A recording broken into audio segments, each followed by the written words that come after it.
અને હવે બુલેટિનમાં આગળ વાત કરીએ તો પૂર્વ ધારાસભ્ય જવાહર ચાવડાની રોજગાર યાત્રા મુદ્દે અંતે ભાજપે મૌન તોડ્યું. જૂનાગઢ ભાજપ જિલ્લા પ્રમુખ દિનેશ ખટારિયા સીધો જવાહર ચાવડા પર વાર કર્યો. રોજગાર યાત્રા કાઢવાની જાહેરાત કરનાર જવાહર ચાવડાને આપ્યો જવાબ. 30 વર્ષથી માર્કેટિંગ યાર્ડમાં ઉઘરાવેલી 50 કરોડની સેઝની રકમ ક્યાં ગઈ? ખટારિયા માર્કેટિંગ યાર્ડના ચેરમેન રહ્યા ત્યારે રોજગારી યાદ ન આવી.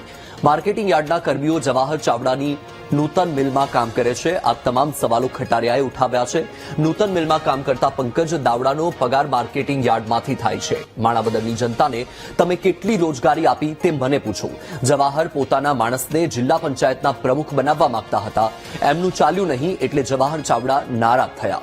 જે કરવું હોય તે કરો, પણ પીઠમાં ખંજર ભોંકવાનું કામ ન કરો.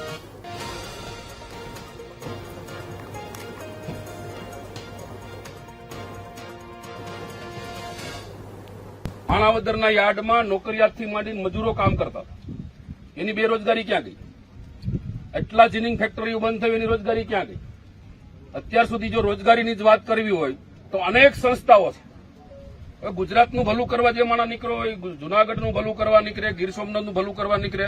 મારે તો દુઃખ સાથે કહેવું છે કે માણાવદર વિધાનસભાના લોકોએ અનેક વખત જેમને મત આપીને ચૂંટાવ્યા 35 વર્ષ સુધી આ યાર્ડના ચેરમેન તરીકે રહ્યા. અને ત્યારે મિત્રો આજે રોજગારી યાદ આવી. માણાવદરના યાર્ડમાં નોકરિયાતથી માંડીને મજૂરો કામ કરતા હતા. એની બેરોજગારી ક્યાં ગઈ? એટલા જીનિંગ ફેક્ટરીઓ બંધ થઈ એની રોજગારી ક્યાં ગઈ? અત્યાર સુધી જો રોજગારીની જ વાત કરવી હોય તો અનેક સંસ્થાઓ છે. ગુજરાતનું ભલું કરવા જે માણસ નીકળો હોય, જૂનાગઢનું ભલું કરવા નીકળે, ગીર સોમનાથનું ભલું કરવા નીકળે. મારે તો દુઃખ સાથે કહેવું છે કે માણાવદર વિધાનસભાના લોકોએ અનેક વખત જેમને મત આપીને ચૂંટાવ્યા 35 વર્ષ સુધી આ યાર્ડના ચેરમેન તરીકે રહ્યા. અને ત્યારે મિત્રો આજે રોજગારી યાદ આવી. જૂનાગઢ જિલ્લાના રાજકારણમાં ફરી નવા જૂનીના એંધાણ જોવા મળ્યા છે. છેલ્લા કેટલાય સમયથી જવાહર ચાવડાના સૂર બદલાયેલા જોવા મળે છે. જવાહર ચાવડા બેરોજગારીના નામે આડકતરી રીતે ભાજપ સામે મેદાને પડ્યા છે. ધારાસભ્ય અરવિંદ લાડાણીએ પૂર્વ મંત્રી જવાહર ચાવડા પર રોજગાર અભિયાનને લઈને શાબ્દિક પ્રહાર કર્યા. અરવિંદ લાડાણીએ આરોપો લગાવતા કહ્યું કે માણાવદરનો જીનિંગ ઉદ્યોગ પૂર્વ મંત્રીના શાસનકાળમાં ભાંગી પડ્યો છે, જેને લીધે 5000થી વધુ લોકોની રોજગારી છીનવાઈ હતી. સાથે જ રિવરફ્રન્ટના કામોમાં રૂપિયા વેડફી નાખ્યા. તેના કરતા રોજગારી કે ખેતી સિંચાઈમાં રૂપિયા વાપર્યા હોત તો ખેડૂતોને ઉપયોગી થાત. જવાહર ચાવડાના શાસનકાળમાં કોઈને રોજગારી ન મળી હોવાનો પણ દાવો કર્યો. બેરોજગારીની સમસ્યાને લઈને તમારો પ્રશ્નો, સમસ્યાઓ મને જાણવી છે, સમજવી છે અને તમને સાંભળવા છે.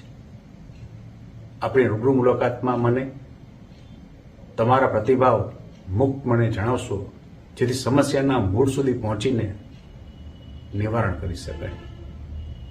મારે જૂનાગઢ અને ગીર સોમનાથના તમામ તાલુકા મથક પર જઈને બધાને રૂબરૂ મળવું છે, જેની શરૂઆત માણાવદર વતની મેંદરડાથી હું કરીશ. આવતા મહિના એટલે 1, 2, અને 3 સપ્ટેમ્બરના રોજ ત્યાં હું મુલાકાત લઈશ. રિવરફ્રન્ટ બાબત પણ ખૂબ મોટા પૈસા વેડફાશે. જો એ રોજગારીમાં વાપરા હોત, ખેતી સિંચાઈમાં વાપરા હોત તો પણ લોકોને ઘણું બધું ખેડૂતને ઉપયોગી થાત. આ સિવાય અહીંનો જીન ઉદ્યોગ જે હતો, આ જીન ઉદ્યોગ પણ આપણા પૂર્વ મંત્રીશ્રીના શાસનકાળ છેલ્લા 30 વર્ષની અંદર અગાઉ જે 100 જીન હાલતા હતા એમાં ફક્ત 20-25 જીન જ ચાલુ છે. 5000 લોકોની રોજગારી પણ આમાં છીનવાની છે. ત્યારે અમારું ખાસ કહેવાનું એ થાય કે આ વિસ્તારમાં 30 વર્ષની અંદર કોઈને રોજગારી નથી આપી.